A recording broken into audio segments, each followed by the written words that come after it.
Okay, so filing a false report to police, it says here is a misdemeanor or felony that can result in up to 6 months in jail, a fine up to $1,000 or both. Now, the police, the Devonshire police station filed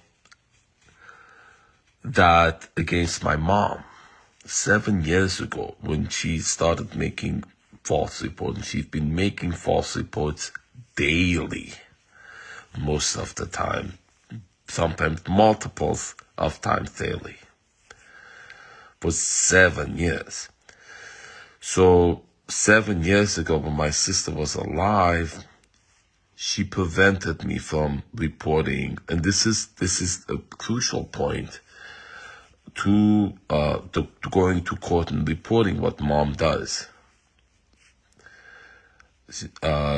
Because you don't go against family. Abuse in families is perpetuated because the victim protects the perpetrator. You don't go against mom. You don't go against family. Honor thy father and your mother. So when there's lifelong abuse and the extended family protects the perpetrator, Albert says repeatedly over and over again, don't feed the hand. Don't bite the hand that feeds you. He keeps saying that over and over throughout. His tone is angry and hateful throughout because I'm reporting what's going on. He says, because you brought a prostitute in your house. Shame the family. You brought shame to the family, which is what the sentiment, which is why they all blockade, they all discommunicated me. And the only communication I'm having with is Sam, my sister's husband, started this trend, the second wave of gaslighting after the squatter left. And the squatter picked me intentionally because she knows I'm a adult survivor of abuse, what mom does. Okay, so you have to connect the dots, all of this, and then I list everything, and then you see what it is. This, which is why, police keep insisting, I'm only here for today, I know nothing about it, I know nothing about you, because then that way, that hides the malicious intention. So when I report to Sergeant Ritchie, everything going on, he keeps saying, well, that goes too deep, I don't want to go into it. I don't want to hear it. But he did hear more than others have. And my making it public, everything, to win support for this, to explain that at some point, someone, lawyer, investigator, journalist, would hear all of it and then say, yeah, this is wrong. What's been going on here for 7 years? My mom. So as Sergeant Ritchie says, you can't prove that violation of the law that she's been repeating for 7 years that they took her to court for. Devonshire Police Station took my mom to court 7 years ago, and they've been concealing the name of the judge who dismissed that case 7 years ago because we told the public defender, my mom's public defender, that we're selling the house and we're moving. He said, well, if you're going to sell the house and move because she's elderly and she has mental disorder, I will dismiss the case.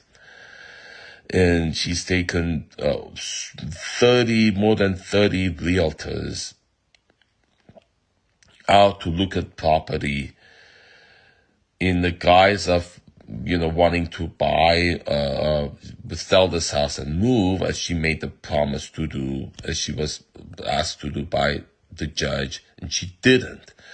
She's been playing the realtors, she's been playing the cops, she's been playing the social workers, constantly calling, making false reports, and such in which she says, you can't prove intention and motivation. That the intention and motivation is clear. She has Munchausen by proxy. She keeps calling police to call me, saying she doesn't have a cell phone or doesn't have the key to come in. She keeps calling neighbor about the neighbor to hide what she's doing. That's a way of covering up for herself for the denial of what she's doing to me. The condition she has, in order to, which is narcissistic abuse, doesn't want to accept the reality, the abuse she's dished out to my dad in front of me my whole life, to my brother when he was alive, to my sister when she was alive. And Anita knows about it. Anita was witnessing what mom is doing to my sister. She has my sister's phone. She told me herself with all of the same horrible voicemails that I have on mine, and I'll play one for you. In the description, I'll put everything I'm telling you is documented for you to see with your own eyes. Mom's hatred for Peter simply because Peter's friend I have. Mom's hatred for my dad because he was my dad. Always saying your dad's an alcoholic. Been hearing that all my life, even after his passing. So malicious intent is there. Obvious, blatant, broad daylight, and I know mom's therapist in Kaiser Behavioral Health in Simi Valley. She knows about it. She's had my mom as patient for 10 years. I've had sessions together discussing all of this. And then now, all of those false reports, he's saying he doesn't want to. I was suggesting that we take mom to court again because of all these false reports, which is a violation of the law. Her having mental disorder does not excuse a crime, okay? And then, so I would tell the judge that stipulate, and I have that video where I explain that to Sergeant Litchie, to explain because you have sympathy for my mom, because she's elderly and mental disorder, you don't want to jail her for that, stipulate her that she signed that listing agreement that we move from here. That's obvious, like, right? She has been calling about the neighbors, and she has restraint no go order against the neighbors. Neighbors have a restraint no go against her. She's been yelling at them for 7 years. Everyone in this neighborhood that signed a petition to have her move. It's the right thing for her to move. And we've discussed it. Go to a property that doesn't have neighbors, so she won't be bothering them. She won't be using them to, and I've stated we'll have a configuration of placement of property so that to give her the optimum care that she needs. We've discussed this with my cousin and Anita in the group text, and repeatedly quoted my mom about that. Do the best thing for the situation, to have the judge mandate that. And then all of my attempts to get the name of that judge, the first time I go there, the officer front desk pulls that up, he's looking at it, and he refuses to. He says, I don't want to give it to you. Second attempt, they don't want to give. I go in there in that, the elder abuse person in that room at the Devonshire police station, they give me a post-it note with a case number, and that's a false case number. You go to Van Nuys, and they tell me that's false, and that case is restricted. Why?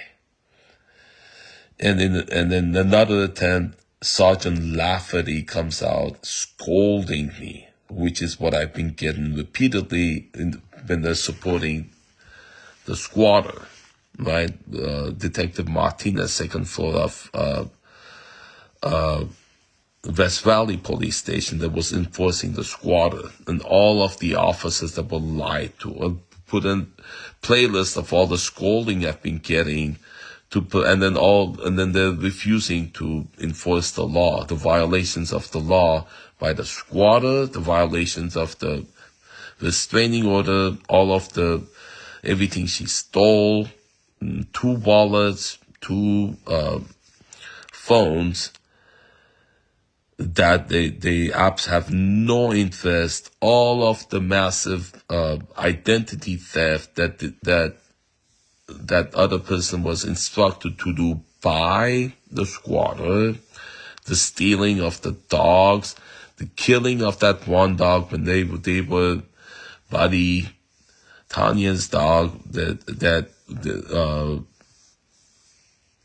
Justine led that dog out into the street to get run over on a first filing of the violation of restraining order that the cop, the supervisor, acknowledged they should have enforced that, and they didn't.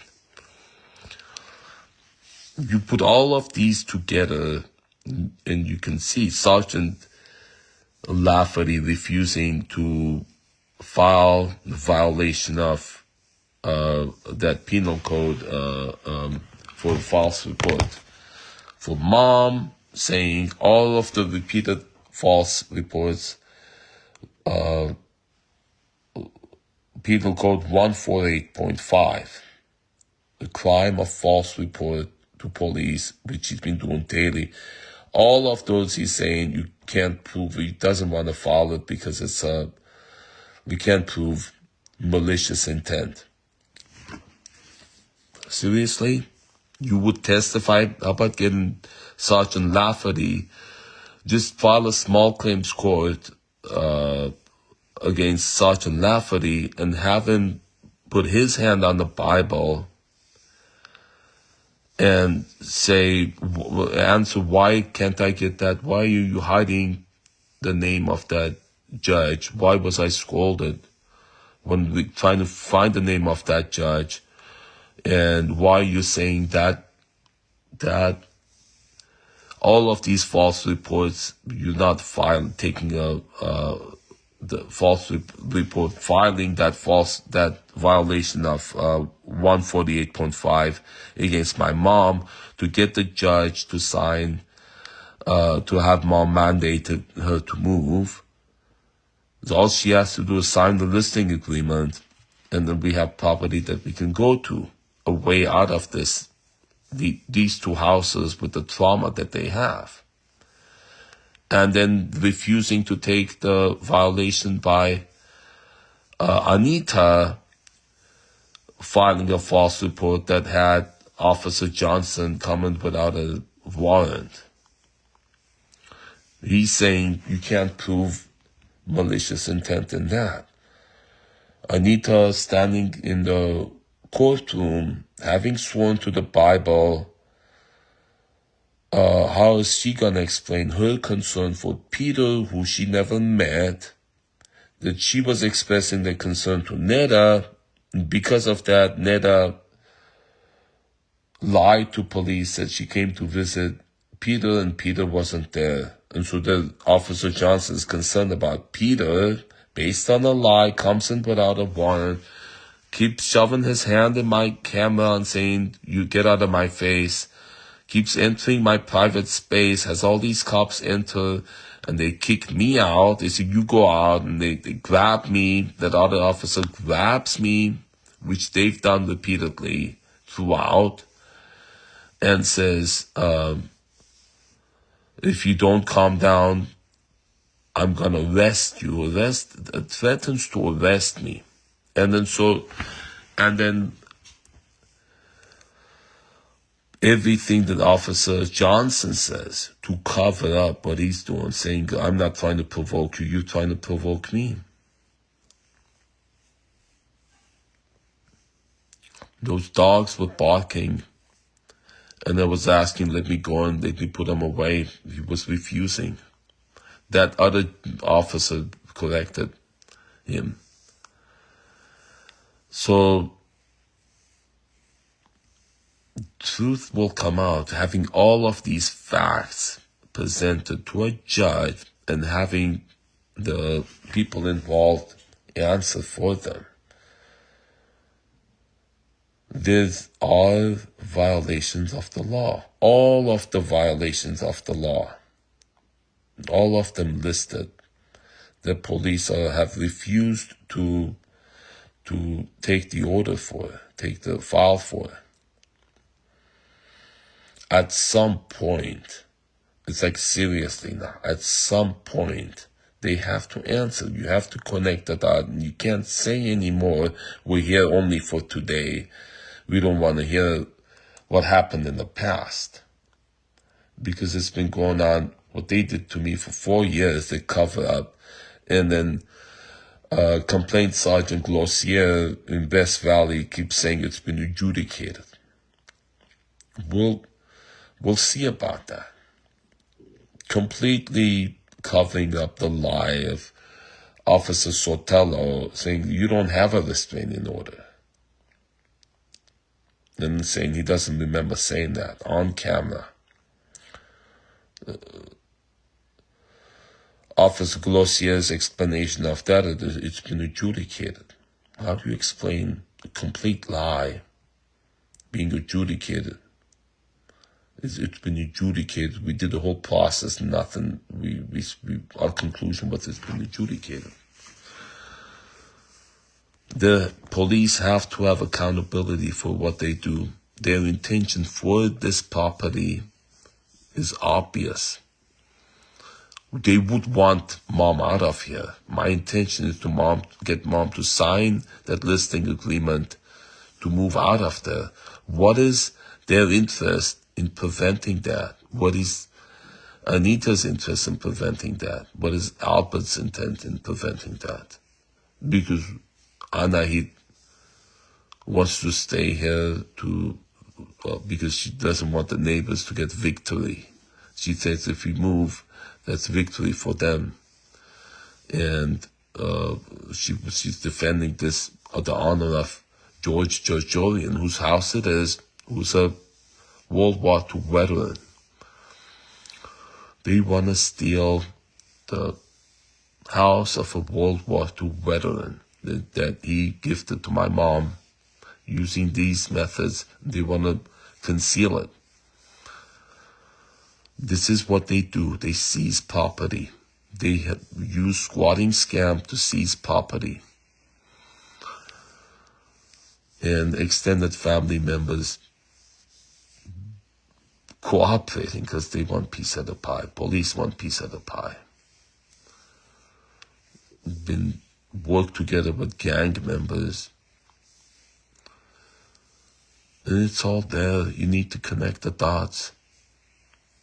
All the facts are there for years, preventing the solution to 7-year problem. Why? Why won't you tell me the name of that judge? Why do you scold me when I'm trying to get that name? I want you to answer in front of a judge. Would you prevent the judge knowing the name of the judge who dismissed the case based on a lie? I want to know.